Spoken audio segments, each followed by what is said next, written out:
Yeah, we're live, guys, ladies and gentlemen, and I hope you are all well and welcome. And thank you for your patience. And Kenny, thank you for your patience with me this evening. How are you? And welcome back to my channel. I'm all good. Yeah, it's like, it's the calm after the storm and after the excitement.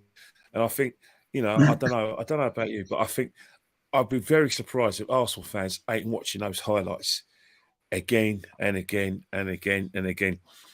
Like especially what it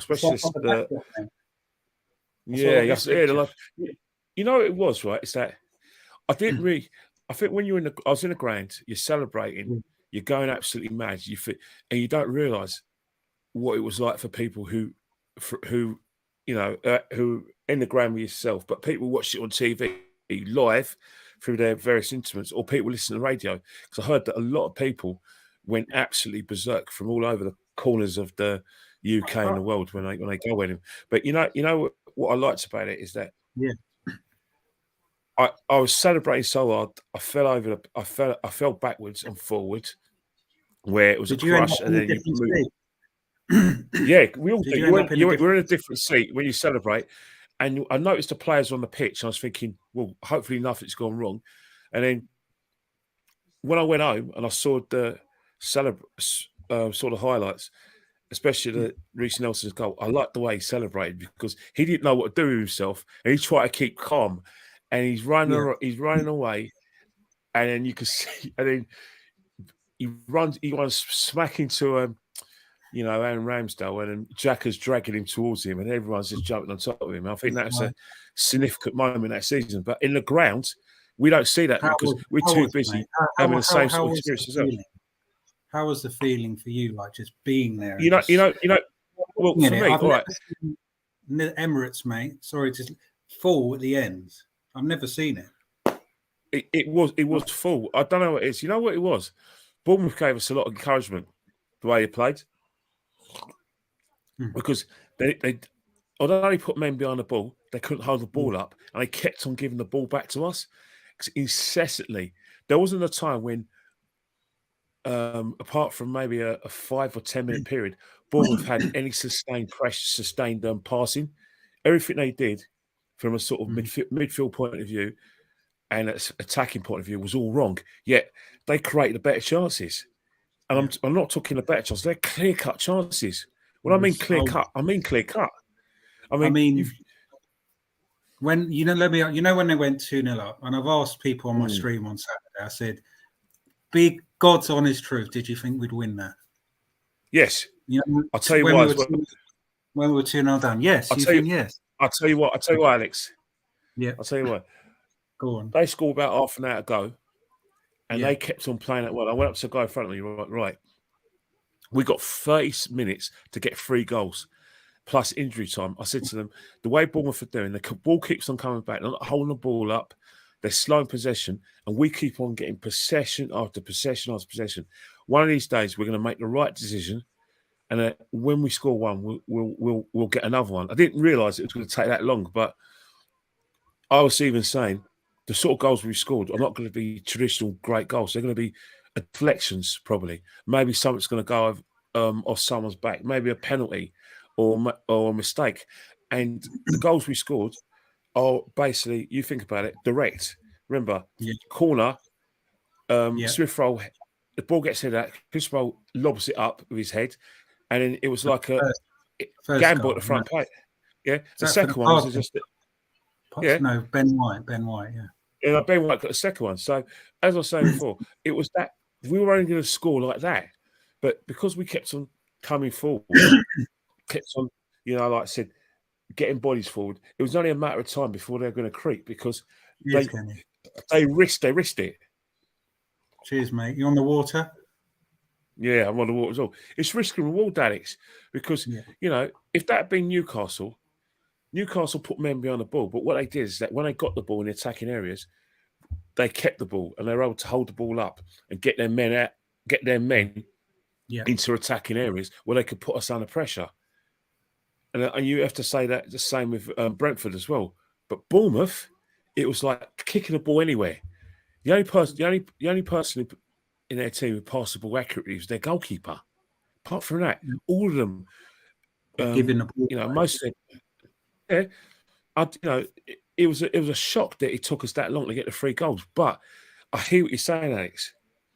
I'm watching that stadium. I know when I was on the I thought, shit. I was like, obviously, when you're live, it's just different. You have that feeling, don't you? When you're there, then on the TV. And I was like, with my son, and we were literally both so depressed. How did you get to watch it? Streaming. Did you watch it?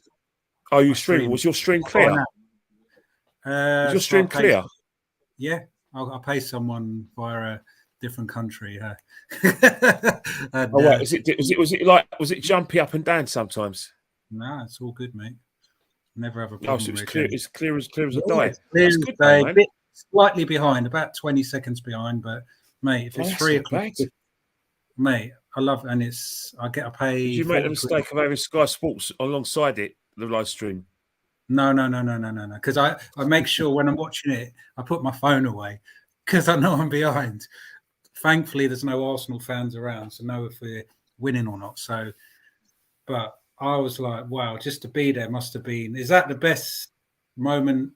Definitely of the season. It's got to be of the season, or it's got to be. The thing about it is that I think if you look at this season, I think there's been many times like that.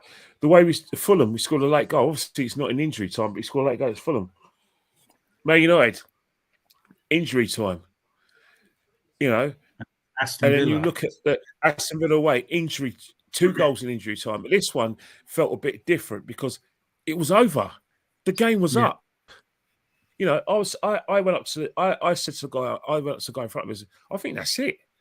They said, yeah, but the ball's not in. The ball's still in play, and like I said, one more corner, and there was a guy behind me says that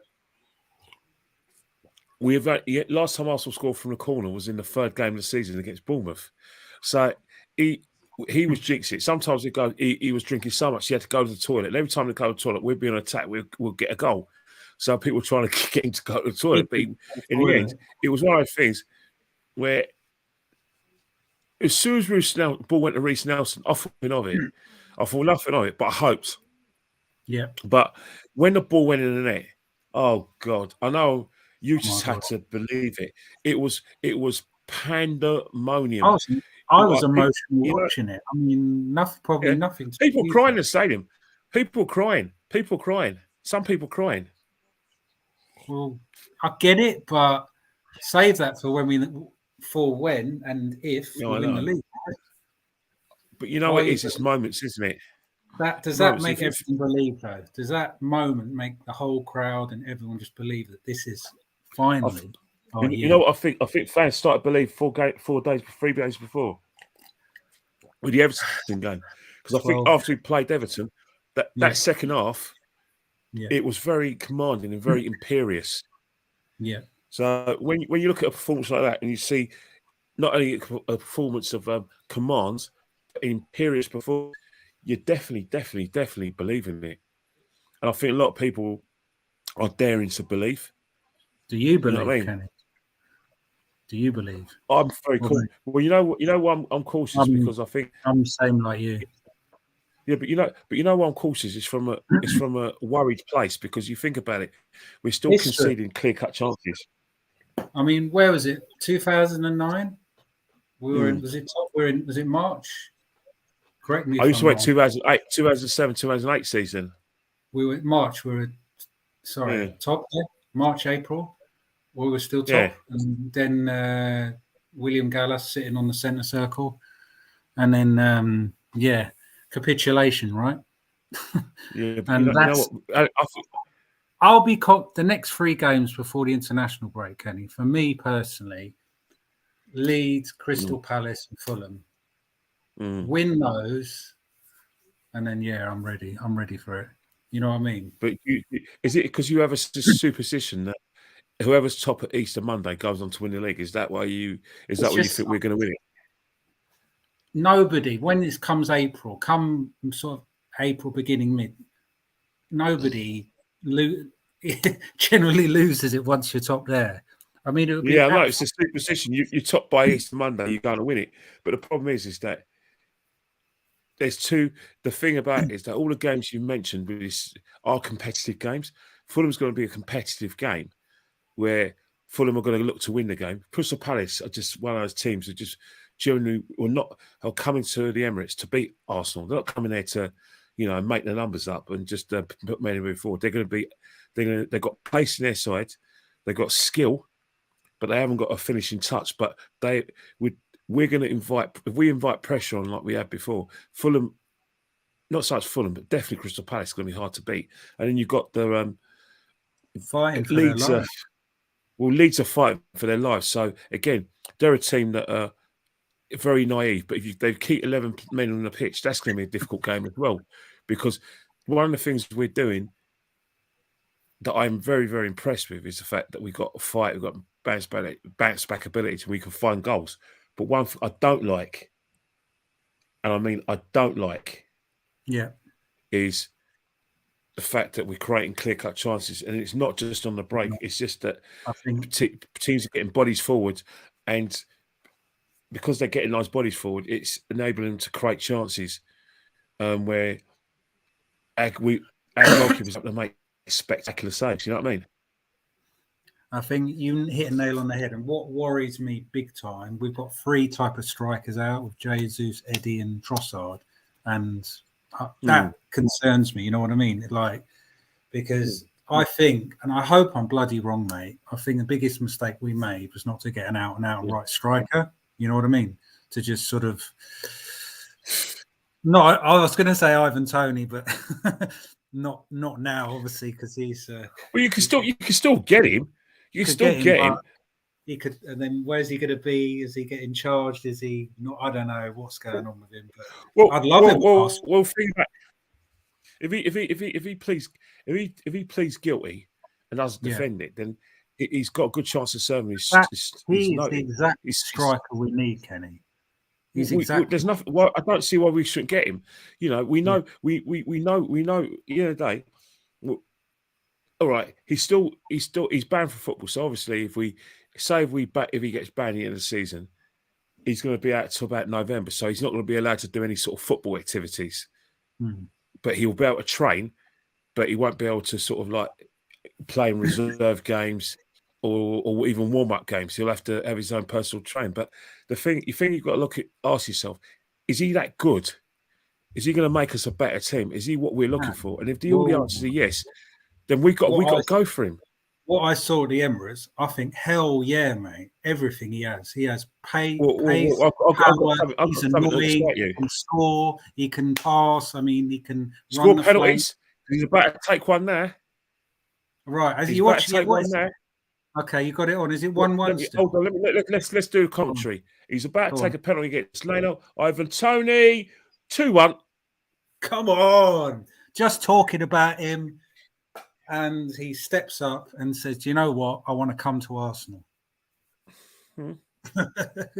So, what I'm trying to say is that all the questions you have about what you think Arsenal need as a prototype as a striker, he's everything we need as a striker. Everything. I mean, you have to look at his performance at the Emirates when we played them. Was it 3 weeks ago? Yeah, 3 weeks ago. He was the best player on the pitch. Look at him. He's not even looking at the ball. He doesn't even look at the ball. All he does is look at the keeper, and he just strikes it. Has he got both goals? And you know what he does? He rolled it. He just rolled it into the corner of the net. He's not even looking at the keeper. So he just rolled it. Has he got both goals tonight? Has he scored both? It was a deflected shot from Ivan Pinnock, and then Maynor Solomon got Fulham's equaliser, but Fulham just considered a penalty. I think it's a foul on Yaunet. I don't know. No, I think it was a foul from Diop. I don't know if it was Yaunet or not, but I suppose you keep an eye on Fulham. Are you going Fulham on Sunday? Are you going Fulham on Sunday? Are you going to the Fulham game? Of course you are. What do you think? Yes. No, that's a small ground. That is how can I say? That's a proper ground. That's a proper old school ground, isn't it? Fulham, the old Cradle. I've got a good. I've been there when we've lost. I was there one time in about nearly 17 years ago when we lost 2-1, when they just played us at the park. We were just terrible. They scored 2 quick goals from, Raglinski and Brian McBride, and went 2 up. And then Romeo and Percy scored pretty early in that first half, but they just put men behind the ball, and they just looked really comfortable. And then I was there when we beat them 5-1 when Unai Emery had his first season, when we scored some fantastic world-class goals. But the Fulham that of 2018-2019 season, the 2020-21 season, doesn't exist no more. They're a solid season side, They're hard to beat, aren't they, Kenny? Especially in their own ground as well. And they got pace, and they got a lot of quality. They got quality as well. And as I said before, where we can see clear-cut chances.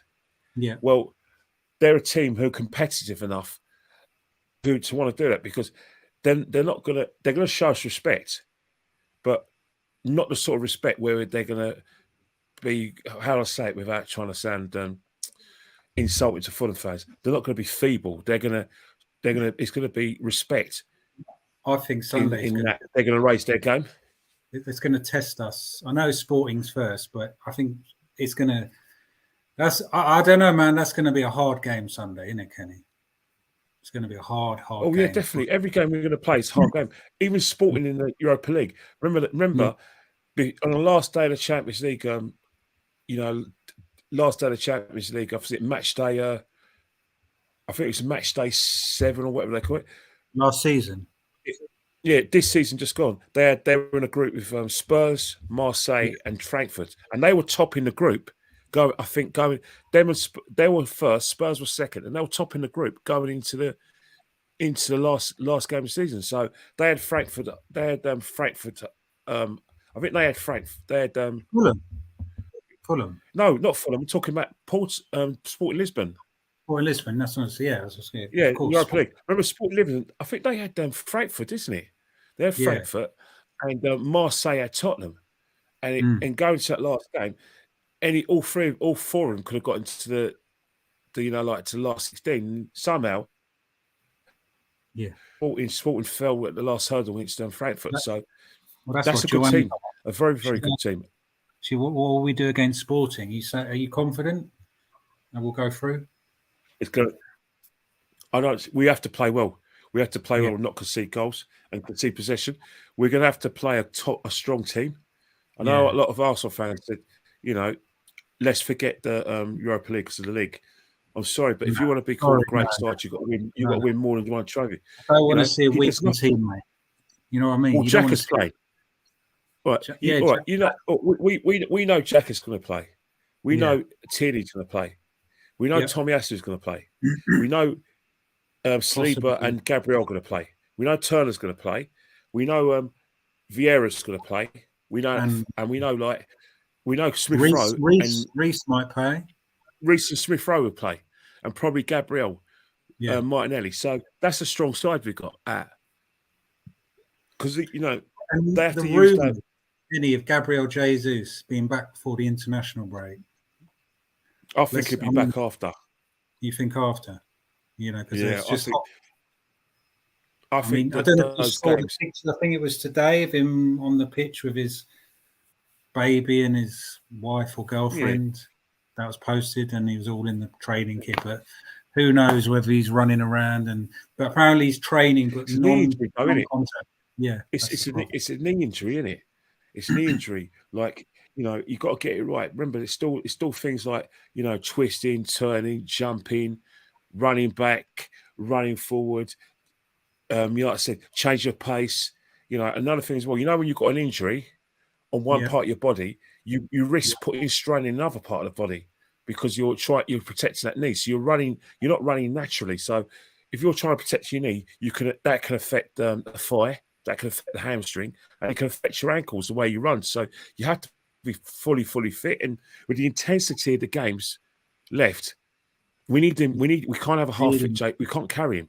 He's got to be 100% fit because he's integral to the way we play, but only if he's 100% fit. I think I know the answer to this, but Darren. Who's more? Yeah, big up, Darren. Guys, smash the like button. Big Subscribe up, if Darren. you Big up, big up, Joanne Smith. And big up, True Gooner. And make sure you follow Kenny. His link's in the description for Insta. I'll put that in the description. Is that all right, Kenny? That's okay for you? Yeah, definitely. Yeah. Yes, are you on it? Because you're not using Twitter, are you? Not as much. No, I only use it just to give do a match day shout out to the team, and that's it. I answer the questions and asked directly, but I don't want to sort of like interact with people on Twitter, because I think I have more, because I don't think that I think that they're too. I just use Insta because it's too much. It's just mad. It's mad. That platform's mad, isn't it? Tell us what's going on in the commentary, Kenny. Is someone going to score? Yeah. Who's I don't know. Is everything all right at home? What's that? Yeah, I'm fine. Yeah. But so I think Twitter. Go on. Arsenal Twitter's been spoilt by a few groups of people who bully people into submission if they don't like what they say, and there's too many people who are desperate to be loved by people, to the extent that they will if it serves their purpose, so i.e. getting more followers, more likes, then they will join in a witch hunt against someone. I'm out. I'm not interested in people like that. And people you thought you got on with, they you know that when they're not interacting with you, they either muted you or what's happened. They had a pact to just ignore what you say. So I thought I'm not into with ignorant people. I just do my own thing. Man, football is that's your love. I know you love cricket, but what do you love, cricket or football, Kenny? Come on, Arsenal more. Arsenal can't be for every sport. I like cricket. I love boxing, but come on, let's get it right. I wouldn't pay. I've got a season ticket at Arsenal. I'm not going. Arsenal's my life. Arsenal's something that means a lot to myself, me and my family, especially my blood family. We're all Arsenal. That's our life. Cricket cricket's enjoyment, a nice little hobby, but it's not like football. Boxing is close to is second best to football all the time. Yeah, I'll go football. If Arsenal playing, if there's a choice of an Arsenal game or going to watch Anthony Joshua and Tyson Fury, I'm going Arsenal. 100%. It's not a debate. Yeah, like Arsenal, like me, my second is tennis and basketball, but that's nothing. When Arsenal are on, nothing else matters. Nothing. Exactly. Unless someone's passed away or something like that. If Arsenal's on, nothing else matters, does it, Kenny? Ideal world, you want all your relatives to be alive. You want all your people you care about to find. So you don't really think about it. All right, you say when it's life and death, and it's all you're doing is emphasising how much you enjoy watching the club and how much you enjoy it. And I think people who don't understand football or football passion, they're the sort of people who, during the year, they have no interest in football. When there's a World Cup and there's a European Championship and the national side's involved, they're what I call inners. All of a sudden, they want to be part of the sort of the pub culture, the national fervour. When really and truly, they hate football. They hate it. But when England play, they want to get themselves involved. They want to be on TV. Yeah, they want to be on TV, jumping up and dance, going England, England, and they're the sort of people I don't want. I'm out. I don't deal with them. I don't deal with those sort of people. World Cup, Kenny, but international generally friendlies, man. Like this international break. Come on, man. What's the point in it coming up? Yeah, I think it's essential though, because it's essential though. No, I'll tell you why it's essential, because it's qualification for the Euros next year. Yeah. Oh, okay. So is it qualification? So it's not a friendly. Yeah, it's qualification game for the Euro 2024 in Germany. Can't they do it's essential. Because what's coming up in the summer? It's nothing in the summer. What's in the summer? Any Europe? No, it's nothing. Is there? No, there is in the summer. There's well, England ain't involved, but there's the like League of Nations finals, League of Nations matches. So yeah, they're important. But the thing about international football, by having a League of Nations, by making it competitive, it means the associations can make money. And I think that's why I'm not too adverse to English football, because I'm not too funny. When the World Cup was on, I say it, I didn't miss the Premiership. I just needed a break from all that, like pressure of watching Arsenal, the pressure of talking about Arsenal, and the pressure of attending games as well. Because you think about it, when you're attending games, it's a whole day, isn't it? It's a whole day. What about fans who, supposedly fans, because what about fans who don't live in Finsbury Park and they have to come? Or what about the situation where you have a conflict where you fall out with your wife because you want to watch your wife wants you to watch your son play football, and the boy wants you to play, or all those sort of things where you want to take your kids out to the taekwondo class and ballet and all that. Yeah, and you think during the World Cup you can actually get that done. I'm not a fan of the Christmas program. I think that we should have a mid-winter break like we have abroad, because again, I think there's sort of like travelling to and from matches. Trains have been not great on Boxing Day. That's another kind of thing that I object to. But you know what? I'm not against prediction. Yeah, I know. It could do the winter break, 100%, mate. 100%. What did you think about it, right? Say you were an Arsenal fan and you lived in the heart of Essex, and you wanted to come in to watch. You wanted to watch us play on Boxing Day. There's no trains for you to go to the games. Trains don't run on Boxing Day or Christmas Day. Yeah. So if you don't have a car, you ain't going. And there's no coach station near you, how are you going to get to the game? Who's going to be sober enough? Who's going to be sober enough to drive you into London and want to do that as a mate, and then pick you up? Or are you going to get a cab? Are you going to get a cab? Yeah. Are you going to get a cab? If you get a cab into London from where you are, that's probably going to cost you £300 there and back to go and watch a football match. And that's one of the reasons why I don't see the logic. That much.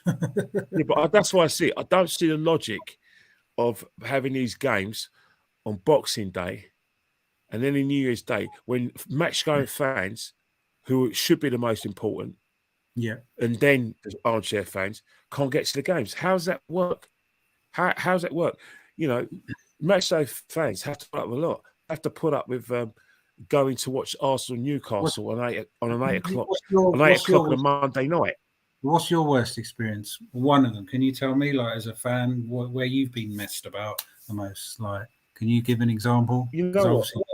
When you've watched games, I tell you, every time Arsenal are at home on Boxing Day and they don't move the game to the next day, I see that as a pain in the neck for every football fan, because at the end of the day, you think about it. I think that from my personal perspective, and I think for every fan's personal perspective, I don't understand why you always worry you don't start games, or delay kickoffs because fans are stuck in traffic ordinarily, or fans are, there's a bit of a delay because of fan safety. Yet the biggest, how I say it, the biggest sort of minefield for fans travelling in for the game is that Boxing Day fixture. As I said before, not every Spurs fan lives in Northumberland Park or lives in Wood Green. Oh, they live everywhere. Wenfield. Yeah, not every Arsenal fan. Yeah. Not every Arsenal fan lives in Islington and Camden.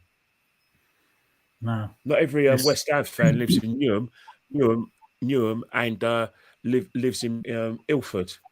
So, what do you think the solution is? My solution is not to have these games. Don't have these games. Don't have these games through the Christmas period. As you say, have a midwinter break and extend the season out to what they're doing now, to the end of May. Well, there's nothing to say. Darren's worst experience. Worst experience at a game was Sunderland away. The metro there is appalling. Missed my connection at Newcastle. Had to buy another train ticket for me and Sullivan Jr. Yeah. Oh my Yeah, God, mate. and that's the thing. Have you noticed that if you go on trains, if you go on trains now, what as football fans, a lot of times football fans get a leeway when they go on the trains, because I was on a train journey a few weeks back where, because there were so many football fans, the ticket conductor was basically told by the police, do not check their tickets, just let them go through. Yeah. And don't serve drink to them. So that's what they're doing now. But in terms of what Darren's experience, again, some tickets, if you got an officious tosser who wants to do their job properly, well, the doesn't give Darren any leeway, because Darren, because they because of the football and because of the time of the matches, or because there was injury time, he wasn't able to get on the Pacific train. He was forced to make to buy a ticket, or they'll get a bit of British Transport Police. That's a football fan's lot, and that's why you're always going to get me on Twitter talking about a match going fan. I'm not having a go and digging people out who don't go to games. I'm not digging you out, but what I'm trying to say is that the people I emphasise from is all football fans, and the people who go to those games. All right, they should at least get some sort of recognition from the club in terms of, like, if the team plays crap, give them free travel, because they have to put up that nonsense. The Spurs fans at Sheffield United. Also the same if or fight for the fans and say, hang on here, we don't like these TV schedules. Could you remember we got our fans who need to be able who need to be able to get home in a reasonable time. You know what I mean? Lay on more coaches. You know what I mean? Lay on more coaches, or give free or basically anyone who's a season ticket holder, make them official. You know, give them free memberships to the travel club. You know what I mean? And lay on more coaches. Yeah, I mean accommodation as well, especially if you're playing Man United on a Monday night and it's 8 o'clock. And that's the thing. Give these fans, if you buy a ticket, with that ticket you can get a voucher if you need to stay up. But all intents and purposes, TV rules everything now. For instance, they don't care about the Newcastle. fans, Arsenal should not be playing Newcastle on a Monday night at 8 o'clock. Just like Newcastle shouldn't be playing Arsenal on a Tuesday night at 8 o'clock, like they did on the 4th of January.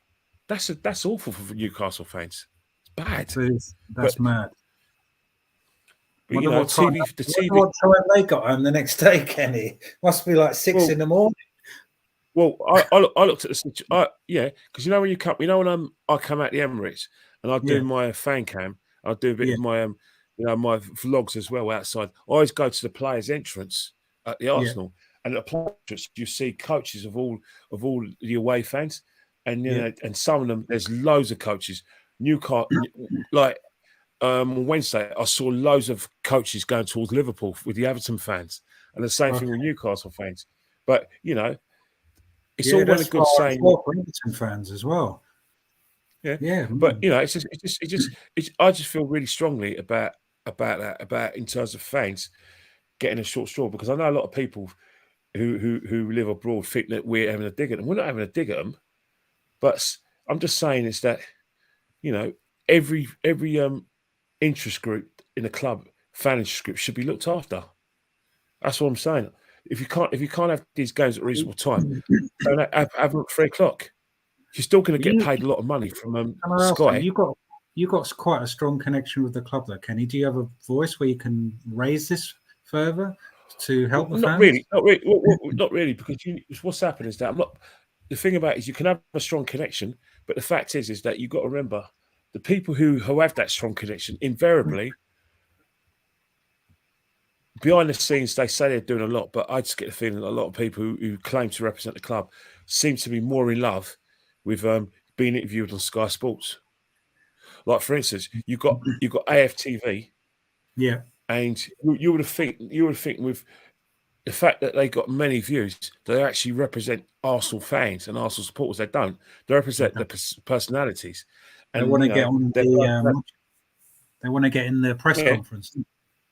Well, yeah, it's not even that. They don't actually represent the club. And let's face it, Arsenal fans don't want to represent them because, at the end of the day, I always thought, maybe I'm old-fashioned, but fan channels should be about fan welfare, not just handpicking your favourite people who can get you more views and who you can get on Sky Sports. You know, I always thought that fan channels was about, obviously, talk about the football and talk everything else. But I always thought that a channel like AFTV, I call me naive, but I thought that it was fighting for fan issues. They're nothing. They're nothing of the sort, and that's why they're not liked, because it's all about their own personalities. And good luck with them, because let's face it, let them crack on. Eh? No, it's not that. You have to. If you want to be a YouTuber, a successful YouTuber, the best platform for you to get yourself out there is AFTV, because Lyle has got 1.6 million viewers, subscribers. Plus, on a good day, he gets loads of views. And what's happened is that if you do become recognised on that channel, a lot of people will recognise your face and want to know if you do other content. So it is the best advert for up and coming YouTubers. But if they say for the fan by the fans, well, they have to sort of reconstruct that sentence, because it's nothing at all. No, not anymore. It never was. It never was. Yeah. It was. So but just answer. I think I know this answer, but Joanne says, out of all the players so far this season, who do you think is the best? And I think I know Thomas Partey. I knew you'd say that. Thomas Partey is the best player in the league. Yeah. Thomas Partey is our team. Tell him. If Thomas Partey didn't play, if Thomas Partey was injured during that game, we're not getting back against Bournemouth. Yep. Thomas Partey. What's it like watching? Because I watch him on TV. I don't see every. What's it like? Because you can. One thing being at the game, if you choose to watch a player for a whole 90 minutes, you can. On TV, it's not possible. It's impossible. So, I mean, I get, what is it like watching him live? Like, because I know he's sensational. Let's just say, defensively, he reads the games perfectly. Yeah. From a midfield performance, he dominates and runs the midfield, and he links well with the forwards. And he what's happened? He leads by example. He doesn't shout and scream like a jacker, and needs to be in charge. But he's that team.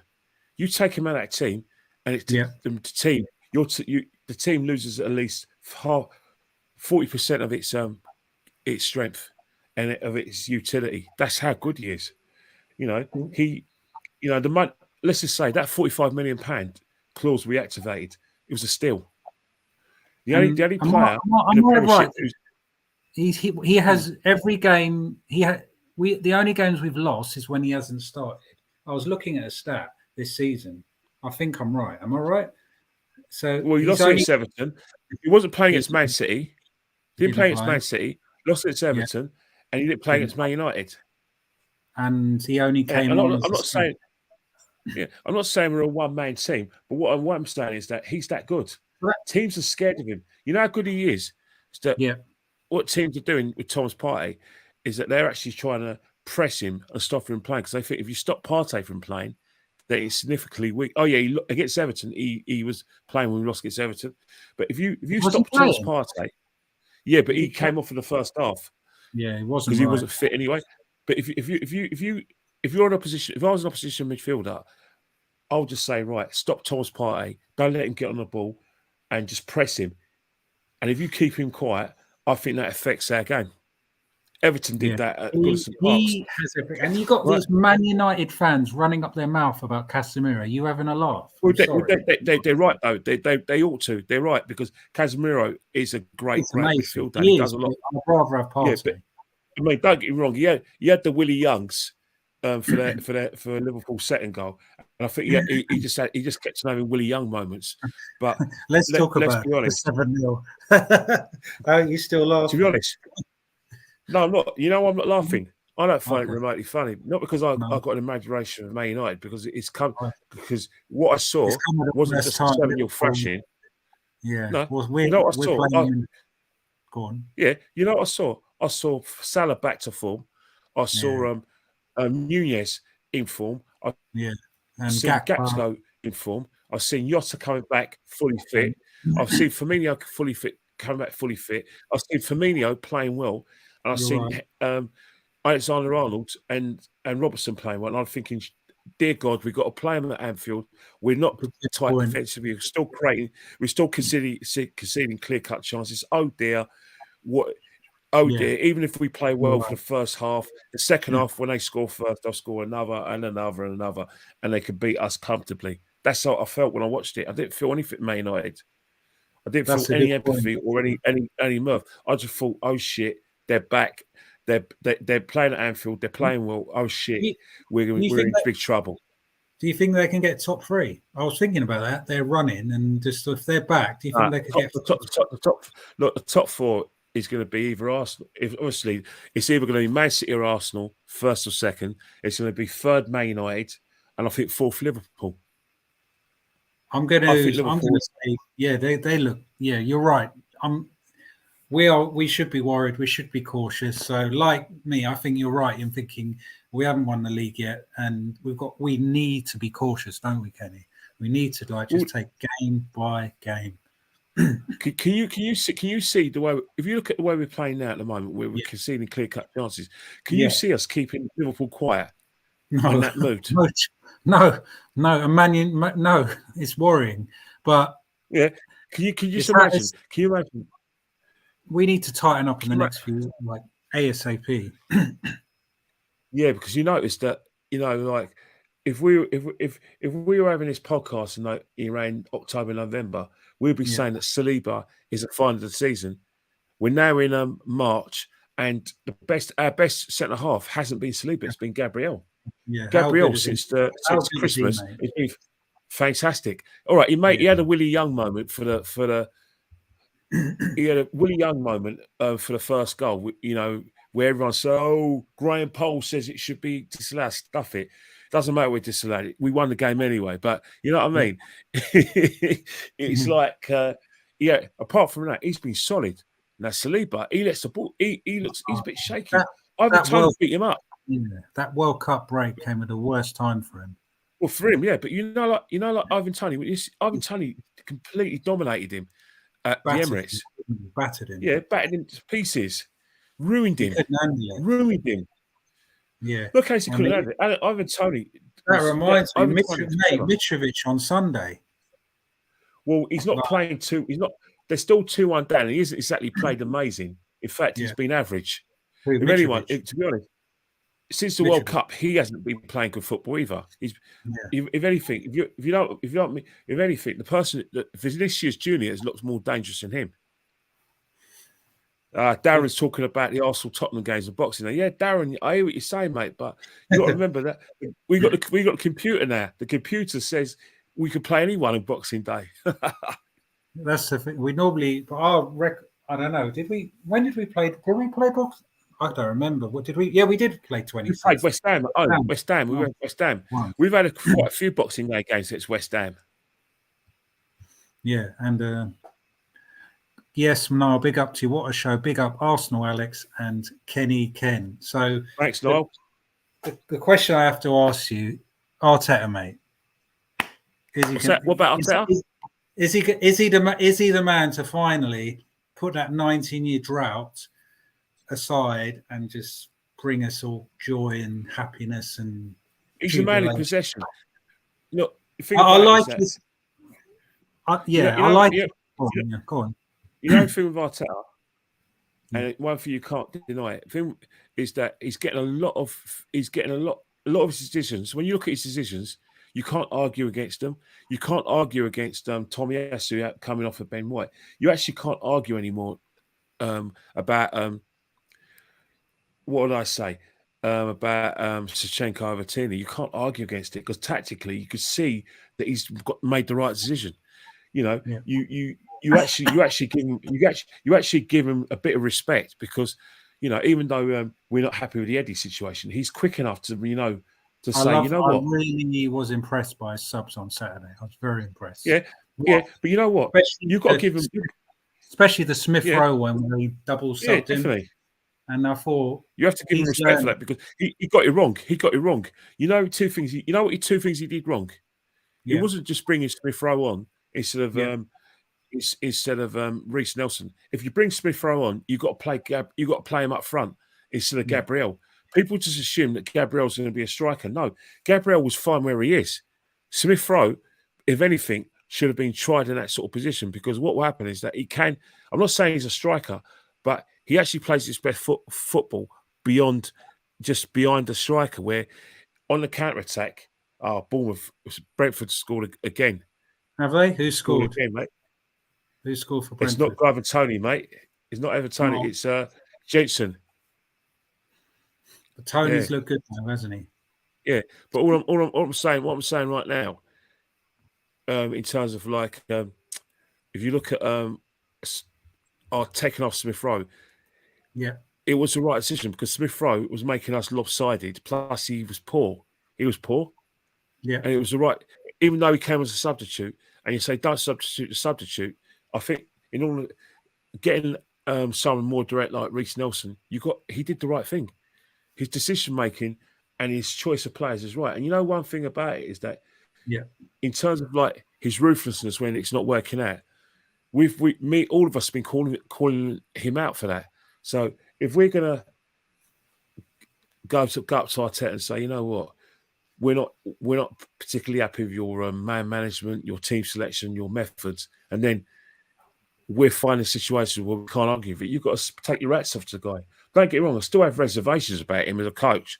Until he wins the league, until he wins the league, I've got my reservations. Well, if he wins the league, and wins in Europe, you know what? He's in the right direction for his career. He's in the right direction, and you know, I hope he does what he says he does. I hope that when he says he needs 4 more players, I hope he buys 4 more new players. I hope I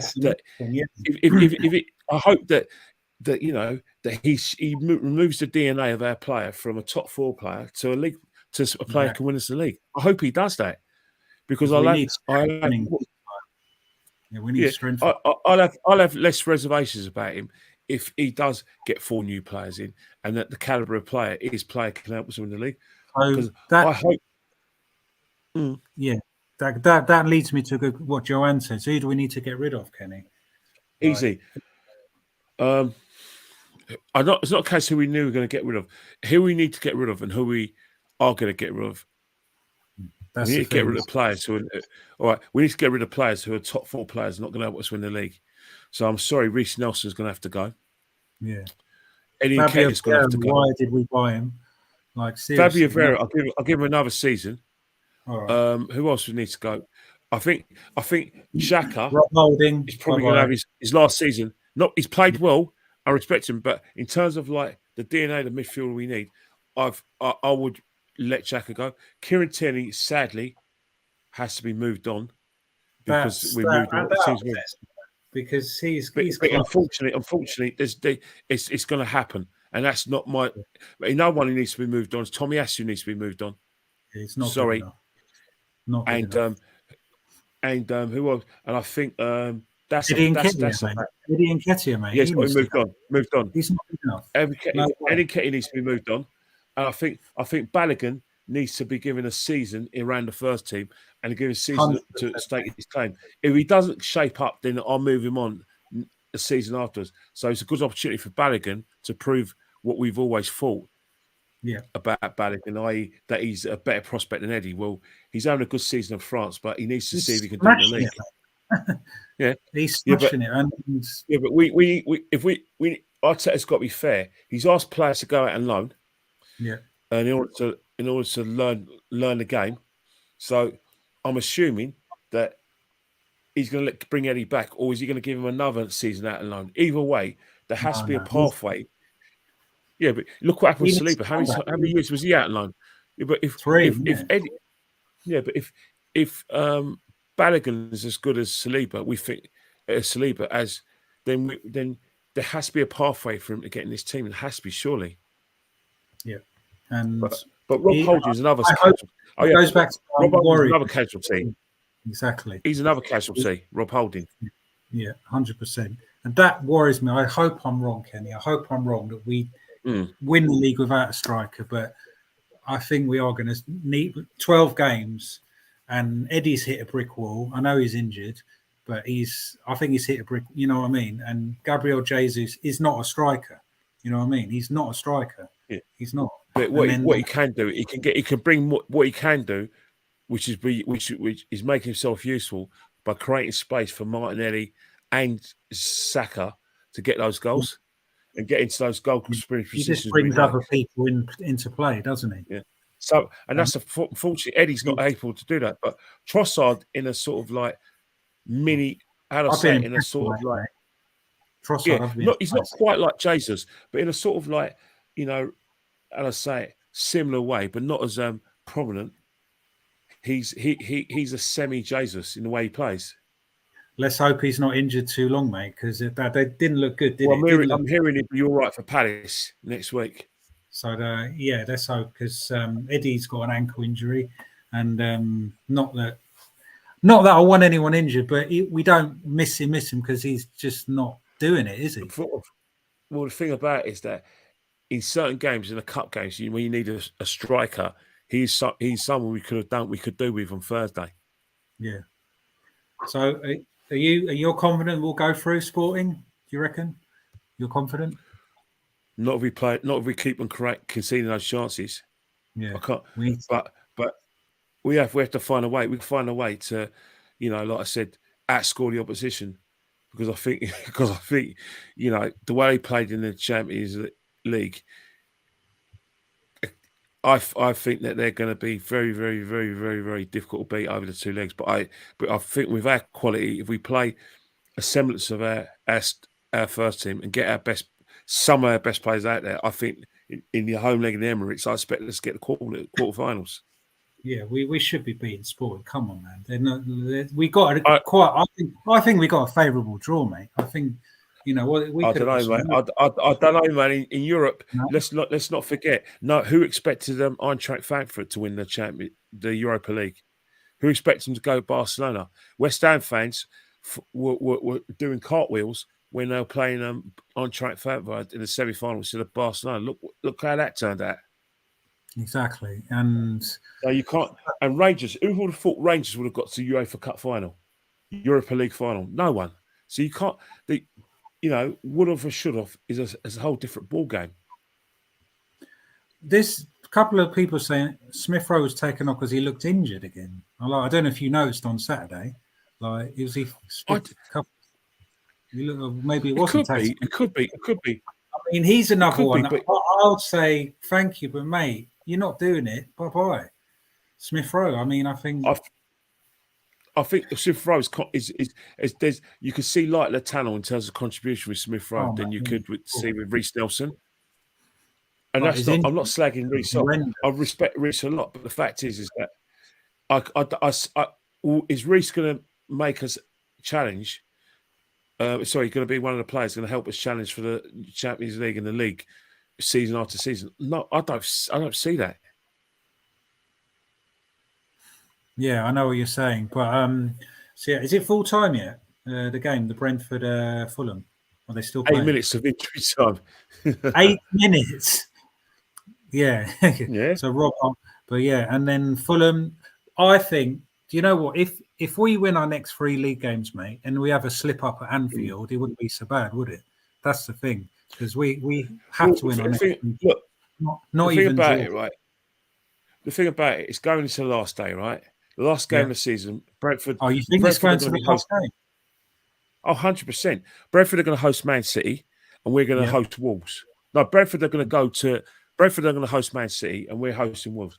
So events at the Emirates and the G-Tech Stadium are going to be very, very important. I think if Arsenal fans, I hope Arsenal fans are watching Arsenal instead of worrying about what's happening to City. Doesn't matter what happens to City. I hope you're wrong, Eddie. I hope it's not the last game of the season. Well, the way we're defending and the competitiveness of the games we're going to have, even though Fulham are lost to Brentford, it is an away game they've lost. They're not, but you know, at Craven Cottage, they're going to be hard to beat. Yeah. So you have to look at it and say that's a competitive game. And you look at Crystal Palace, they got Man City this Saturday. And then the week after they got us. So they those two games against Crystal Palace from after Man City could define the title. But let me tell you something now. Both those games, Crystal Palace are going to have a go. They're going to have a go. They're in a relegation. They're in a relegation. Remember, Crystal Palace turned us over at their ground. They've turned us over the Emirates. They also turned Man City. And they should have turned us over last year, but we got a last minute equaliser from Lacazette. There's only a couple of seasons ago they turned over Man City 3-2, and they were smashing Man City to pieces, and then they ended 2-0 up, and then they ended up having a Willie Young moment and lost 4-2. So Crystal Palace are one of those teams who only know how to play one way. That's to try and win football matches. This isn't, no disrespect, this isn't the Croydon Roy days. This is Pat Vera's, attacking football, but it's risk and reward football. And it's not going to be easy. Because April is an absolute nightmare. City away, Chelsea at home, Liverpool away, Newcastle away. Yeah, you're right. And then you got Southampton. Southampton, for some reason, only known man seem to get results against us. You know what I mean? And they're not even. So again, that's another one where Southampton are fighting for their lives. They've got nothing to lose. Leeds are one of those teams who you don't know what Leeds are going to turn up. Remember, you don't know if it's the Leeds that went Old Trafford and should have won, couldn't hold on, or the Leeds that won Anfield. We don't know what Leeds are going to turn up. Yeah. You know what I mean? Big up, Taib. Hope you're well, mate. And Darren, he fancies it, could get something from City as they have form for doing it. Yeah, Palace always seem to do something against Man City. The way Palace play, you think about it. I know Zaha's injured, but they get him fit. And he's fit by the time we play him. He's going to be. You think about it. They got Alicia, Eze, Zaha, and they got all those. They got strong. They got good defense, goodish defense. Plus they got, got pace. The only thing, if Palace had a decent striker, or if they got someone like Danny Ings, I think they would be in a lot higher position than they were before. I don't think AU gets enough goals. They're in trouble. No, Palace. They're comfortable. Palace are comfortable. But the thing is, Mateta misses too many easy chances. That's the thing. He misses too many. He gets in a good position, but he misses easy chances. Edward, what's happened to Odsuna Edward? What's happened to him? Yeah, what happened to him? He was supposed to be the next best thing, isn't he? Well, yeah. What's happened to him? He was a Celtic. Weren't we? Yeah, but that's what I'm trying to say. That Palace have always had potential, but the thing with Palace, they're not going to come to the Emirates and just think, men behind the ball. They're going to come to win, and they're going to if they're going to look at the ball, they're going to look at the chances we've conceded and think, you know what, there's good opportunity for us if we put the ball in it. Then we got good opportunity to get something at the Emirates, and I don't mean putting men behind the ball, actually trying to win the game. Because I don't. When I look at Arsenal and say, well, are Arsenal at the moment going to get any clean sheets? I can't see it. Well, Everton was pathetic, but against Bournemouth, who are awful. They scored. They had clear cut chances. You know what I mean? So I look at it and I think maybe we need to tighten up. Bournemouth were absolutely fine for life, and we're going to have a lot of other teams like the Leeds and the Palace. They might play a similar blueprint, but where they just want to, they're just not afraid. Alex, I can guarantee you, Palace are going to come on to attack, and they're going to come to attack at pace, and they're going to try and keep possession. I can guarantee you that's what Palace are going to do. It's going to be risk reward. There are no circumstances that Crystal Palace can come to put men behind the ball. I can guarantee you that. I mean, I was at the Mustafi moment, Palace. I used to go to a lot of games before COVID, and the Mustafi Crystal Palace, was it 4-2 we lost at home? I think it was 4-2 3-2. 4-1. Yeah, 3-2. Yeah, we lost, didn't it? And that's when Zaha had the game in life. Yeah, they raise their game to the bigger teams, don't they? They do, and yeah. Is it full time? Oh, it's 3-2, Darren. Fulham. Yeah, Vinicius Junior scored the consolation goal, so it's game over because it's the 98th minute. Vinicius Junior. Yeah. Is that another Vinicius? No, Junior? There's another Vinicius. He's actually Vinicius. He's not Vinicius Junior, but he's a Vinicius at Fulham. Wow, I thought Fulham suddenly signed. Have you noticed that?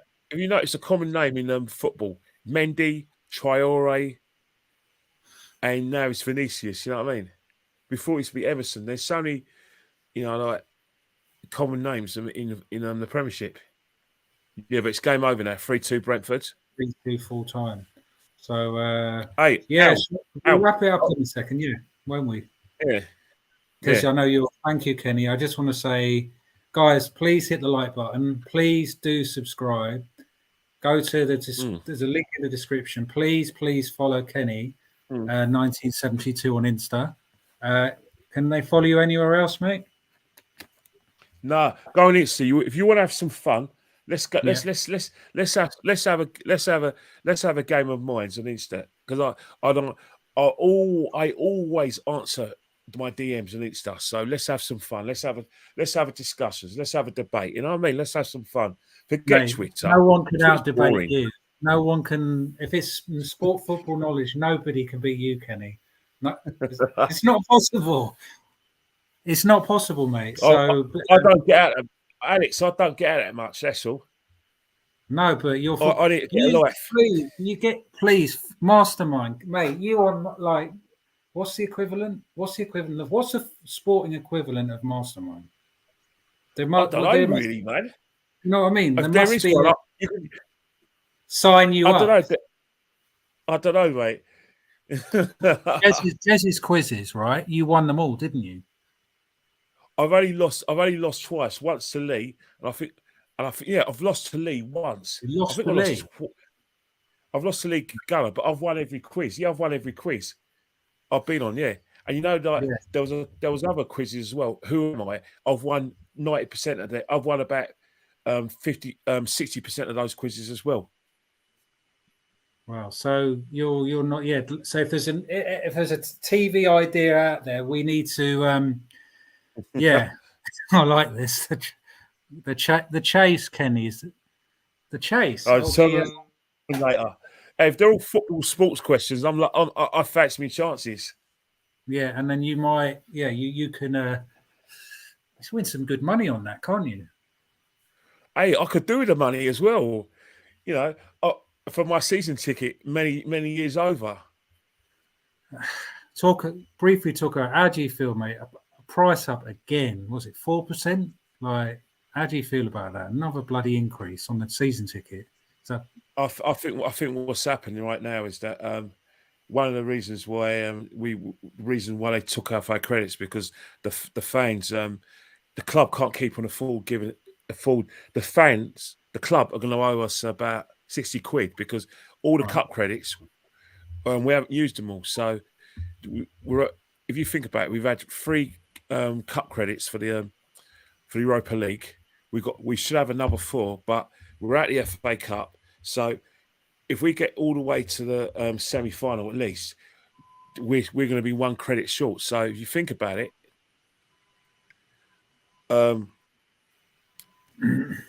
if we do that every season, then the club keep on giving discounts. So they think the best thing to do is just try and fall into line with other football clubs where it's mainly the Premiership matches only. Then you have an opportunity to buy your regular seat. But what Arsenal have done is that they said, right, we'll let you have, because of fan loyalty, we'll let you have the first 3 games of the Champions League, and then any games of the Champions League will go on your tickets. So as they're Category A games, the Champions League games, not the FA Cup games, might be Category A.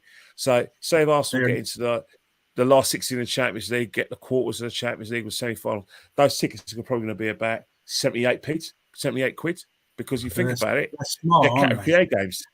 So you won't still you'd have to pay. You'd have to buy those next season. Well, yeah. You're going to no. What will happen is that if you're a season ticket holder, you're going to have the opportunity to buy your own seat. So by buying your own seat, you're going to have first dibs. If you don't buy your seat, showing interest, then someone else will just come in your place. So again, it's a test of fans' loyalty to see if they're going to actually pay tickets. But again, it's expensive, isn't it? Because you think about it. I don't know. Yeah. You think about it. We're not talking about a credit crunch. We're talking about cost of living crisis. Everyone slags off the train drivers. Oh, why are they going on strike? They're earning 50 grand a year. They're earning 60 grand a year. Well, you and I know, Alex.